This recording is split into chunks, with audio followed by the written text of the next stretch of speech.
هيدر هيدر عم العوكر هيدر هيدر هيدر صوتي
سورہ جمعہ میں اللہ ارشاد فرماتا ہے کہ اس میں جلدی کرو. باقی نمازوں کے لیے وعلیکم بالسکینہ کہ دوسری نماز فجر ہے، ظہر ہے، عصر ہے، مغرب عشاء جو بھی نماز ہے اس کے لیے حکم ہے کہ آپ وقار اور سکینہ یعنی سکون کے ساتھ ہوں. اور جمعہ کے لیے حکم ہے فَاسْعَوْا إِلَىٰ ذِكْرِ اللَّهِ وَذَرُوا الْبَيْعَ، کاروبار کو چھوڑ دو اور اللہ کے ذکر کی طرف جلدی کرو. اس میں بہت سارے فائدے ہیں، آپ کا بھی، میرا بھی، دوسروں کا بھی. ایک تو اجتماعی طور پر نماز پڑھیں گے، عبادت خدا ہو جانا ہے. اور یہ واحد نماز ہے جس میں امیر اور غریب ایک دوسرے کے ساتھ شان ملا کے کھڑا ہوتا ہے. امیر اور غریب کے پاؤں برابر ہوتے ہیں. یہ نہیں کہ امیر ہے پہلی سب میں اور غریب ہے تو نہیں، کسی کو حق نہیں ہے کہ جو پہلے آیا جہاں بیٹھ گیا اس کی جگہ ہے. شرعی طور پر آپ اس کو اٹھا کے یعنی پیچھے نہیں کر سکتے، لیکن یا تو آپ اس کو ہدیہ دیں، اس کی قیمت چکائیں، اس کو راضی کریں، لیکن اس کو دھمکی دے کے ڈرا دھمکا کے جیسا کہ ہوتا ہے کہ تو ہمارے ساتھ کیسے کھڑا ہو سکتا ہے، نہیں. حکم ہے کہ غریب اور امیر ایک ہی صف میں کھڑے ہو کر اللہ کی بندگی بجانا. اور یہ ہفتے وار کانفرنس ہے، ہفتے وار دنیا و ما فیہا میں جو کچھ ہو رہا ہے عالم اسلام کے لیے یا مسلمانوں کے خلاف، اس سے باخبر رکھنا اور باخبر رہنے کا نام اجتماع ہے اور جمعہ ہے. جمعہ اسی لیے قرار دیا گیا، اجتماعی عبادت کا نام.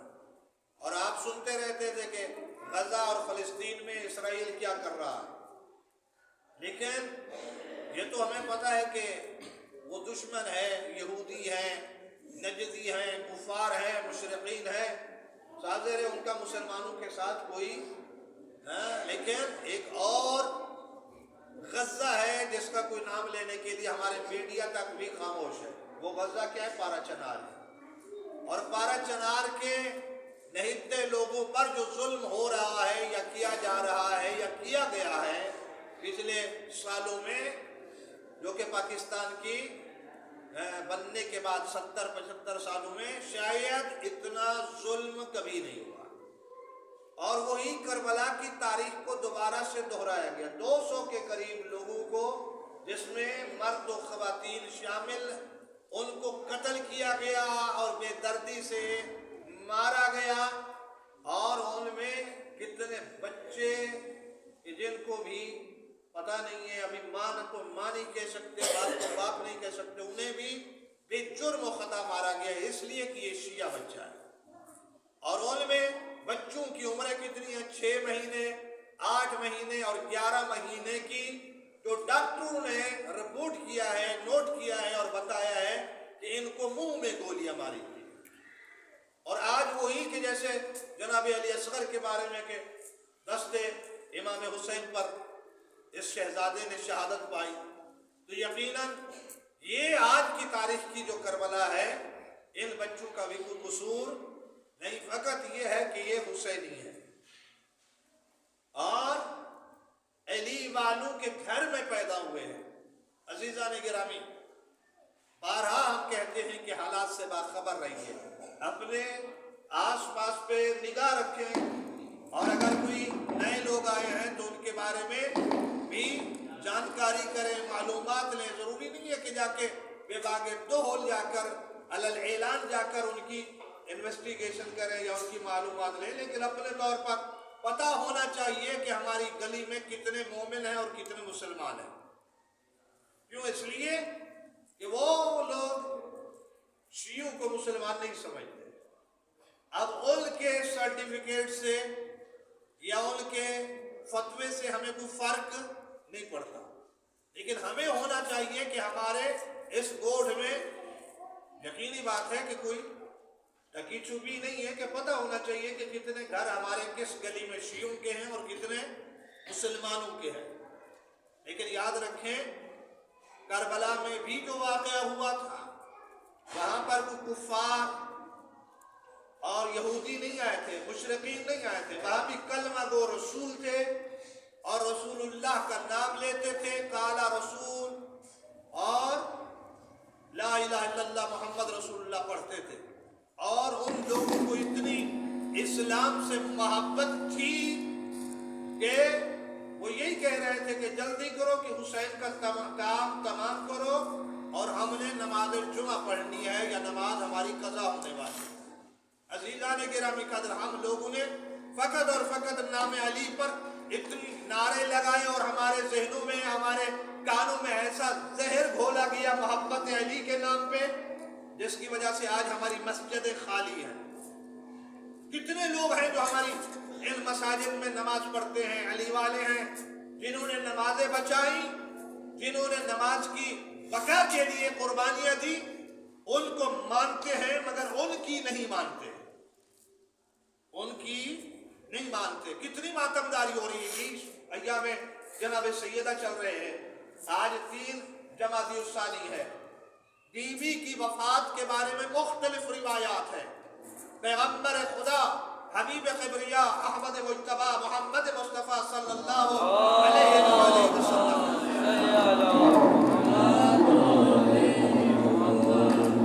آپ کے وصال کرنے، پردہ کرنے، اس دنیا سے الوداع کرنے کے بعد آپ کی اکلوتی بیٹی جس کا نام ہے سیدہ زہرا، عالمہ غیر معلمہ، صدیقۃ الکبریٰ اگر کوئی ہے دنیا عالم میں تو وہ شہزادی کونین ہے، اس سے بڑی سچی کوئی اور خاتون نہیں ہے دنیا۔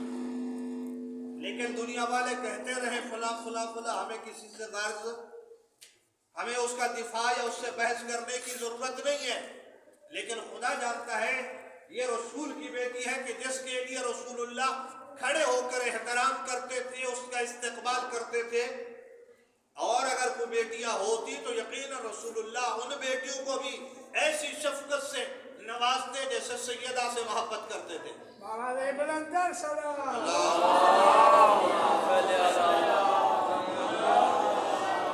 کیوں؟ اس لیے کہ شریعت محمدی کا یہ فیصلہ ہے کہ والدین کے لیے یہ جائز نہیں ہے کہ وہ اپنی اولاد میں فرق کریں، یعنی ایک سے زیادہ محبت کریں اور دوسرے سے کم محبت کریں، نہیں، بلکہ سب سے، چاہے وہ بیٹا ہے چاہے وہ بیٹی ہے، سب سے برابری کا اصول اپنائیں۔ اگر انہوں نے ایسا نہیں کیا، کسی سے زیادہ محبت اور کسی سے نفرت یا کم محبت، تو اس نے رسول اللہ کے دین سے خیانت کی ہے۔ تو لہذا جو رسول یہ کہے اپنی امت کے لیے ایک وظیفہ، ایک طریقہ، ایک نقش چھوڑے، تو کیا وہ رسول اللہ اپنی ایک بیٹی سے اتنی محبت کرے کہ اس کا استقبال کرے اور دوسروں جو بیٹیاں ہیں ان کا کوئی تذکرہ بھی نہ ہو؟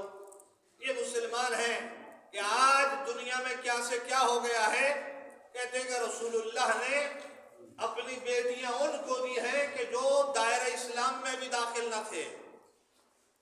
عزیزان گرامی قدر، آج کوئی ملک ہو، کوئی قریشی ہو، کوئی سید ہو، اپنی بیٹی کا رشتہ دوسرے اپنے دوست کو ذمہ دار ہونے کے باوجود، پیسے دار ہونے کے باوجود اس لیے نہیں دیتا کہ دیکھیں ہم اور آپ نہیں مل سکتے۔ کیوں؟ اس لیے کہ میری جو نسبت ہے، میں سید ہوں، اولاد رسول ہوں، آپ سید نہیں ہیں۔ دوست اپنی جگہ پر، مالدار ہونا اپنی جگہ پر، ذمہ دار ہونا اپنی جگہ پر، مگر کیونکہ ہمارا اور آپ کا کفر نہیں بنتا تو لہذا میں دوستی ختم کر سکتا ہوں مگر رشتہ۔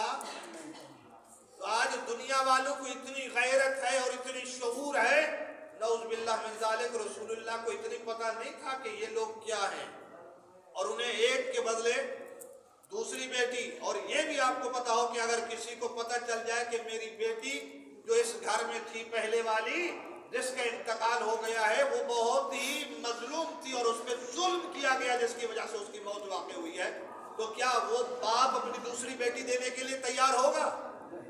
کبھی بھی نہیں ہوگا۔ لیکن عجیب منطق ہے ان بدبختوں کی، ان مفتیوں کی، ان حرام خوروں کی، کہ جس کو رسول اللہ کی دو بیٹیاں مل جائے وہ ذوالنورین ہے اور خود رسول اللہ نور عین نہیں ہے۔ یہ کیسی باتیں کر رہے ہیں میرے دوستوں؟ اور آج سوشل میڈیا نے ان کا کٹا چٹا سارا کھول کے رکھ کے دیا ہے کہ دیکھو کہ وہ ہیں کیا۔ اسلام کا مطلب یہ نہیں ہے کہ آپ ہر چیز میں ان کو آگے کرو، جبکہ رسول ثقلین ارشاد فرماتے ہیں کیا انی تارک فیکم الثقلین کتاب اللہ و عترتی اہل بیتی۔ یاد رکھو کس کو فرما رہے ہیں؟ آپ اور ہم وہاں تھے یا دوسرے مسلمان تھے؟ مدینہ رسول میں صحابہ کرام تھے، اسلام کی ابھی آبیاری ہو رہی تھی، اسلام پروان چڑھ رہا تھا، اور یہ خطاب کسی مفتی کو، کسی مولوی کو، کسی عام انسان کو نہیں تھا، صحابہ کرام رضوان اللہ تعالی علیہم اجمعین کو تھا۔ اور ارشاد فرماتے خبردار یاد رکھنا کہ جو میں دو چیزیں تمہارے درمیان چھوڑے جا رہا ہوں، ایک اللہ کی کتاب ہے اور دوسری میری اہل بیت ہے۔ ان تمسکتموہا، اگر تم لوگوں نے قرآن کو اور میری اہل بیت کو کیا کیا؟ تھام لیا، لن تضلوا بعدی، تو میرے جانے کے بعد تم کبھی گمراہ نہیں ہوگے۔ تو جو رسول یہ فرما رہا ہے کس کو؟ عام لوگوں کو نہیں، عام مسلمانوں کو نہیں، صحابہ کو۔ اور اللہ کا نبی یہ بتانا چاہتا ہے کہ اگر تم نے قرآن کو اور میری اہل بیت کے دامن کو چھوڑ دیا تو تم صحابہ گمراہ ہو جاؤ گے، اور اگر تم گمراہ نہیں ہونا چاہتے تو پھر یاد رکھو میری ان دو باتوں پر عمل کرنا۔ لن یفترقا، یہ دو چیزیں قرآن اور اہل بیت، لن یفترقا، ایک دوسرے سے جدا نہیں ہوں گی، حتی یرد علی الحوض، یہاں تک یہ دونوں کیا ہے؟ حوض کوثر پر مجھ سے آ کے ملاقات کریں گی۔ لیکن افسوس یہ ہے کہ مسلمانوں نے قرآن کو لیا اور اسی کے نعرے پہ کہ حسبنا کتاب اللہ، کہ ہمیں اللہ کی کتاب کافی ہے۔ کیوں؟ اس لیے کہ پتہ تھا رسول ثقلین نے جب کاغذ اور قلم دعوت مانگا تو ان کی پالیسی یہی تھی کہ ہمیں کتاب اللہ کافی ہے، اللہ کی کلام کافی ہے، نہ رسول لکھ کے دے گا، نہ یہ سند ملے گی، ورنہ یہ ہمارے لیے اور مصیبت کھڑی ہو جائے گی۔ کیوں؟ اس لیے کہ رسول ثقلین اعلان فرما چکے تھے نمائندگی کا، خلافت کا، مولائیت کا، ولایت کا خم غدیر پر۔ لیکن کیا مسلمانوں نے مان لیا اس کو؟ کاش کہ غدیر خم کو مان لیتے تو یہ جھگڑا ہی نہیں ہوتا، یہ مسئلہ ہی نہیں ہوتا۔ یہ سارا سلسلہ جو چلا ہے آخری حجت الوداع کے بعد، رسول ثقلین کے اعلان ولایت کے بعد، اور علی مولا کے من کنت مولا ہو فہذا علی مولا کے بعد یہ سلسلہ چلا ہے۔ انہوں نے دیکھ لیا کہ اب ہر چیز کو، اور وہ نعمان بن ثابت فہری نے جب یہ مدینے میں آ کر سوال کیا یا رسول اللہ کیا یہ کم تھا کہ آپ نے ہمیں کہا کہا قولوا لا الہ الا اللہ تفلحوا، ہم نے آپ کے کہنے پہ لا الہ الا اللہ پڑھا اور بتوں کو چھوڑا۔ اس کے بعد آپ نے کہا قولوا لا الہ الا اللہ محمد رسول اللہ تفلحوا، تو ہم نے آپ کے کہنے پہ لا الہ الا اللہ بھی پڑھا اور آپ کی نبوت اور رسالت کا بھی اقرار کیا، آپ کو اللہ کا رسول مانا۔ تو یہ کافی نہیں تھا، آپ جاتے جاتے ہمارے اوپر، ہماری گردنوں پر علی کو سوار کر کے جا رہے ہیں۔ آیا یہ اعلان جو آپ نے کیا ہے اپنی مرضی سے کیا ہے یا اللہ کی مرضی سے کیا ہے؟ تو اللہ کا نبی ارشاد فرماتا ہے میں نے جو بھی کام کیا ہے اپنی مرضی سے نہیں، اللہ کی مرضی سے کیا۔ جب یہ جملہ سنا تو یہ بدبخت کہتا ہے اگر ایسے ہے تو پھر اللہ سے دعا مانگی کہ ایسا ہی واقعہ ہے، یہ تیری مرضی سے اعلان ہوا ہے۔ تو سورہ عذاب، سورہ واقع، اذا سأل سائل بعذاب واقع، جب سوال کرنے والے نے عذاب کے نازل ہونے کا سوال کیا تو فوراً اس کی دعا قبول ہوئی۔ اوپر سے پتھر